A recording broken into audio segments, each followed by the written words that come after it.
અહીંયા એમ પછી મને આદત છે પણ હવે થોડી થોડી હું સ્કીપ કરવાની ટ્રાય કરું છું. આમ તો ઘણા ટાઈમથી બપોર જમવામાં નથી લેતી. હા અચ્છા તું મેડમ જો યાર ભૂલાઈ જાય છે યાર. વાહ આપણે જોઈએ ને તો આંખમાં આપણને ઇન્ફેક્શન થઈ જાય ટીપા નાખવા.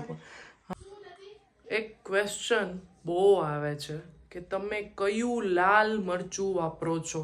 બહુ સાચી વાત છે. મારો દીકરો સમજે છે બધુંય પણ જે કરવું હોય ને પોતાને ઈ જ કરે છે. સમજે બધુંય. તમારા ઘરમાં જો કોઈ આવું કરતું હોય તો કમેન્ટ કરજો. શું કેવું મારે આને બોલો રીમાને. જય શ્રી કૃષ્ણ બધાને. જય જલારામ. કેમ છો બધા? આંસીબેન ને લેવા હું જાઉં ત્યારે મારા હાથ કોઈ દી ખાલી ન હોય. કંઈક કંઈક લેવાનું જ હોય. ઘર સંસાર લઈને બેઠા છીએ એટલે હોય જ. તો છે ને નાસ્તાનું થોડું ઘણું બહારથી લઈ આવી છું. દીપક તો હમણાં કંઈ આવું તળેલું નથી ખાતા પણ હિયાને સાંજે કંઈક કંઈક જોઈ તો થોડી ઘણી પાપડી લઈ આવી છું. અને અમારા ઘરે છે ને ગાંઠિયા તો જોઈએ. મારા પપ્પાના ઘરે તો કોઈ દિવસ ખાલી જ ન થાય. બધા મિલમાં બપોરે રાત્રે સવારે ચા અને રોટલી ભાખરી જેવી યારે જોઈએ છે. એમ કાંઈ પણ તળેલું એમાં ગાંઠિયા જ વધારે હોય. અને અહીંયા એમ પછી મને આદત છે પણ હવે થોડી થોડી હું સ્કીપ કરવાની ટ્રાય કરું છું. આમ તો ઘણા ટાઈમથી બપોર જમવામાં નથી લેતી. અમુક શાક ભાગ્યે 6-8 મહિને કદાચ લીધા હોય તો, બાકી હવે હું નથી લેતી ફરસાણ. કારણ કે 30 પછી થોડુંક ધ્યાન રાખવું પડે એમ. પાછું અમે શાકમાં ને એમાં અમારે તેલ વ્યવસ્થિત હોય. ઘણા લોકોની કમેન્ટ આવતી હોય કે બહુ તેલ ખાવ છો પણ મને પોતાને નથી ભાવતું. એટલે શું કરીએ, ધીમે ધીમે કંઈક ટ્રાય કરશું. ચલો ભરી લો ફટાફટ. અડદિયા લઈ આવી છું. ભગવાનના કાઢી લીધા છે. 500 ગ્રામ લીધા હતા ને તો ભગવાનના કાઢી લીધા છે. હવે આટલા રાખ્યા છે. પેલા સામગ્રીના કાઢી લઈ ભગવાનના. આ છે ચવાણું.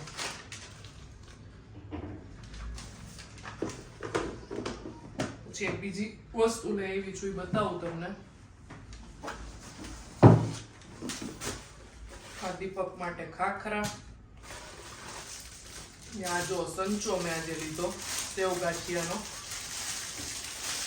મારો છે ને એ બગડી ગયો હતો પછી આજે લઈ આવી.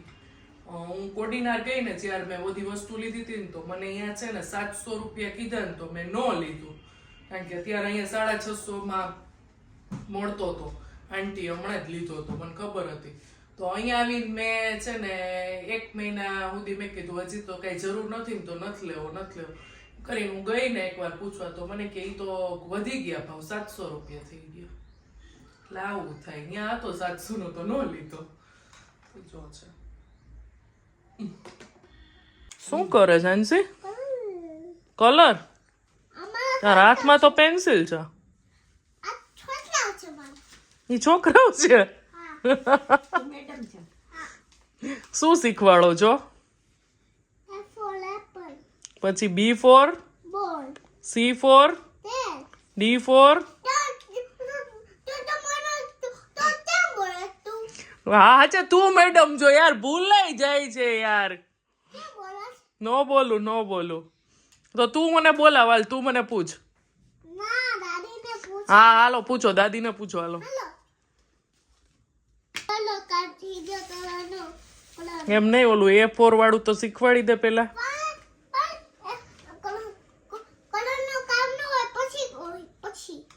કલર નું થઈ જાય પછી શીખડાવવાનું હોય. ઓકે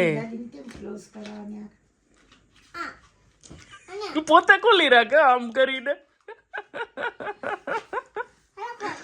પ્લસ નહીં કરો તો ઘરે નહીં જવા દઉં કે.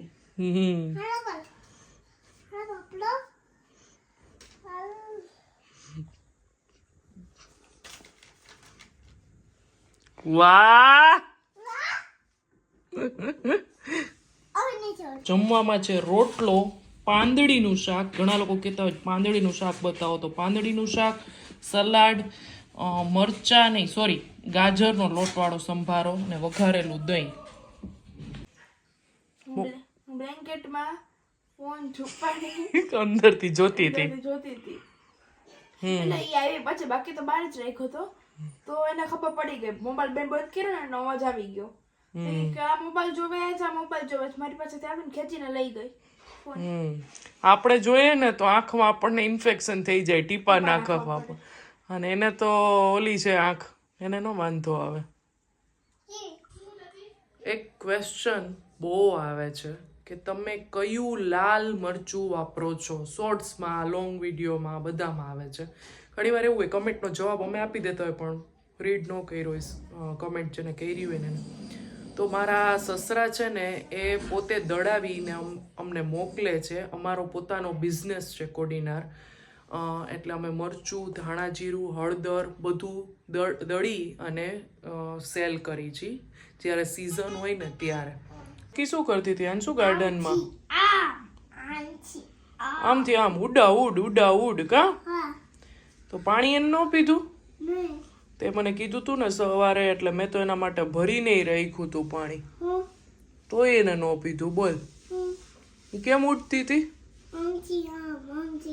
આમથી આમ. એને તારે કેવું કે હવે છે ને તું પેલા શાંતિથી પાણી પી લે ને કઈ કહીશ ને એને? શું કહીશ?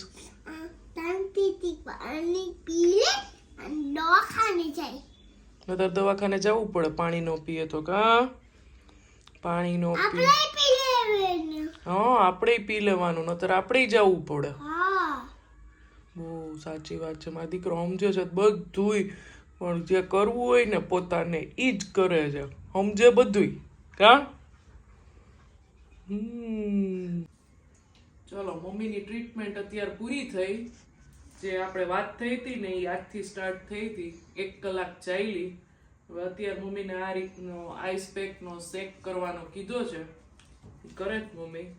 અને સાંજે શું બનાવું ને એની રામાયણ છે. મેં હવે અમારે દીપક કઈ ખાય નહીં. ઘઉં એ એક જ ટાઈમ ખાય છે, કઈ વાનગી એ ન ખાય. બ્રેડ નહીં, વાનગી નહીં, તળેલું નહીં. એટલે બધા એની ડબલ રસોઈ. આજ તો ઘરના બટરની પહેલી વાર, નતર અમે બહારથી બટર લઈને બનાવી છે. આજ ઘરના બટરની ગાર્લિક બ્રેડ બનાવવાના છીએ. મમ્મીને ગાર્લિક નો ચાલે, લસણ વાળો મમ્મી નથી ખાતા. હવે ઈ બે માં દીકરા માટે આપણે હોટલમાં હોય ને એવો સૂકો રોટલો બનાવવાનો છે. અને અમારી બે માં દીકરી માટે ગાર્લિક બ્રેડ. આવું છે બધું. તમારે રોજ હાંજની રામાયણ થતી હોય ને તો કમેન્ટ કરજો ખાસ. આ છે ને અમારે રોજની લપ છે. હિયાને નીચે ફૂટબોલ રમવા જવું છે ને આને અહીંયા જવું છે. એટલે બોલ લાગી જાય તોય આપણે ઉપાધિ, નીચે રહીએ ને એટલી વાર આપણે ઉપાધિ. જો રોજ અમારે આવા ટાઈમે 6:30 થી 7, 7:15 સુધી આ હોય અમારે કાર્યક્રમ. અને હવે આ ઘડીકમાં અમારે બંધેય ન થાય પાછું, ચાલુ જ રહીએ.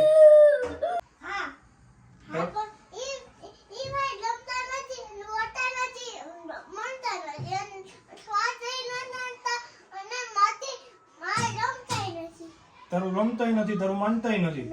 તું તો પણ નહીં કર ને. તારો અવાજ આવશે રડવાનો? તો જો તારો અવાજ આવશે તો શું થશે? એ લોકો તને શું કહેતા હતા?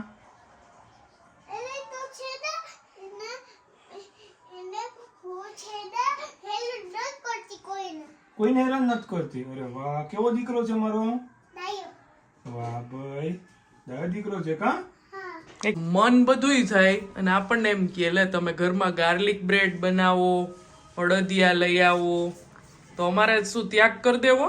તમારા ઘરમાં જો કોઈ આવું કરતું હોય ડાયટિંગ ને તમે ખાઓ એની બાજુમાં બેસીને જ પાછા, તો રોટલો ખાતો હોય, ખીચડી ખાતો હોય અને પેલા ફાસ્ટ ફૂડ મારી બાજુમાં બેસી ગાર્લિક બ્રેડ ખાશે ને પાછા મને બહુ ભાવે અડદિયા, ઈ લેતા આવ્યા અત્યારે. તો કમેન્ટ કરજો શું કેવું મારે આને. બોલો રીમાને કાઈ નો કહેવાનું હોય. એને એમ નથી થતું કે ના હું નો ખાઉં. ના રે ના, આ તો આવું આખો દી ચાલુ કરે ને બંધ કરે, ચાલુ કરે ને બંધ. બસ આવ રેવા દે. જરૂર જ નથી આમાં, કાઈ જરૂર નથી ડાયટ કરવાની. મેં તને કીધું છે હું ક્યુ ડાયટ કરું છું. ઈ પ્રોટીન વાળું કાઈ નથી કરવાની જરૂર. હું ક્યુ ડાયટ કરું તને ખબર છે. હું કઈ મારું બોડી ઘટાડવા માટે નથી કરતો. હું પ્રોટીન વાળું કરું છું. મોંઘા પ્રોટીન પાવડર પીને બતાવી દે તો. ક્યાં મોંઘો પ્રોટીન પાવડર પીધો? હા મમ્મી પ્રોટીન પાવડર છે જ નહીં અત્યારે મારી પાસે. છે એ પ્રોટીન પાવડર નથી, તો શું છે? આ ક્રિએટિન છે.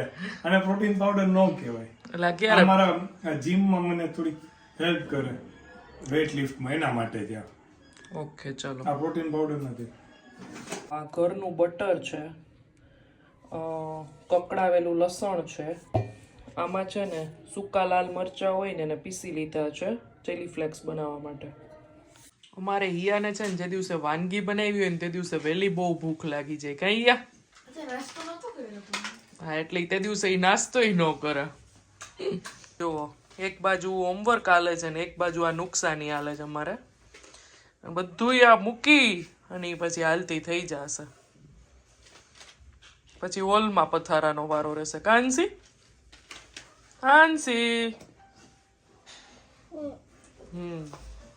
જો આ છે ને ઘરના બટરની પહેલી વાર બનાવી હતી. એટલે આપણે તો ઘરના બટરમાંથી ઘી બનાવતા હોય, એટલે જે બહારના બટરમાંથી ગાર્લિક બ્રેડ બનાવીએ ને ત્યારે મોઢામાં આમ ઘી ન આવે. અને આ ઘરના બટરની હતી ને તો જો એકદમ ચીઝ ઉપર લગાવેલું હતું ને તોય આમ પીસ કરીને ત્યારે ચીઝી નહોતી બેયની. અને મોઢામાંય છે ને થોડુંક આમ ઘી જેવું આવતું હતું. અને બહારના બટરમાં એમ બટરમાંથી ઘી નથી બનતું. એટલે મેં તો વિચાર્યું કે હવે બને ને ત્યાં સુધી ઘરના બટરની જ બનાવી દેવાની બાળકોને. અને આ છે ને જે સૂકો રોટલો છે ને એ બહુ એટલે બહુ ટેસ્ટી લાગે છે. જે છાશવાળો હોય ને એના કરતાં વધારે ટેસ્ટી લાગે છે. તેલમાં ખાલી રાઈ, હિંગ, ડુંગળી, ટમેટાં, લીલા મરચાં, ધાણા ને લીલું લસણ એકદમ વધારે પ્રમાણમાં, લસણ ડુંગળીવાળો ફૂલ કરવાનો. અને રોટલાને છે ને મિક્સરમાં આખો પાખો પીસી નાખ્યો હતો. એટલે આની આરે છે ને એકદમ ડુંગળી ટમેટા સાથે એકદમ મિક્સ થઈ જાય, એકરસ થઈ જાય. ઓલા આપણા પીસ કર્યા હોય ને આની સાથે એકદમ ભળે નહીં એટલે. અને હળદર મરચું ન નાખો ને તોય એકદમ સરસ લાગતું હતું. પણ દીપકને એ રીતે ભાવે ને એટલે મેં નમક ને બેઝિક મસાલા નાખ્યા હતા. અને ખાલી મિક્સ કરીને ખાલી 4 થી 5 મિનિટમાં જ બની જાય છે. કારણ કે ડુંગળી ટમેટા બહુ ચડવા નથી દેવાના, કાચા પાકા જ રાખવાના છે. તો મારામાં ઘણા વ્યુઅર્સ એવા છે જેમના બાળકો બહાર ભણે છે. એકવાર જરૂરથી આ ટ્રાય કરજો તમે. લાગ્યો રોટલો જોરદાર. હવે તારે આના ચાલુ આ બનાવવાનું એટલો ભાઈ કા. હું સવાર નાસ્તામાં મારા માટે બનાવું, દીપકે સેકન્ડ ટાઈમ કદાચ. બહુ મજા આવી. રાત્રે જમવામાં જોશે આપણે. તો તમે બધા ટ્રાય કરજો.